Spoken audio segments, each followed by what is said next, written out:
দিয়ে দিলাম ঘুমের ওষুধ। বেগুন ধরলেই ঘুম আসবে। এখন শুধু চোর আসার অপেক্ষা। খেলা হবে। ভাবি, তুমি কি খবর শুনেছো? এটা একটা বিপর্যয়। কদ্দুস দাদু বেগুন ক্ষেত পাহারা দেওয়ার জন্য হালকে ভাড়া করেছে। কি বলিস? তুই সত্যি বলছিস? সত্যি ভাবি, 100%। আমি নিজে দেখছি। তাহলে তো নতুন ইদিয়া বের করতে হবে। ভাবি, ওই দেখেন হালকা ঘুমাচ্ছে। আইতেই ঠিক টাইম। চলুন গিয়ে 2 বেগ বেগুন নিয়ে সৎকে পড়ি।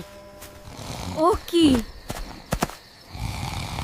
এই দেখি ডিজিটাল চোর।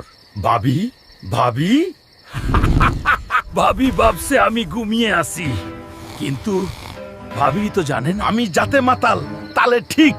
খেলা হবে সকালে। দেখছো গ্রামবাসী, আই দুই ভাবি মিলে আমার বেনুন ক্ষেতের 12টা বাজাইয়া দিছে, কিন্তু আজকে হালকা আমকে বাঁচিয়ে দিল।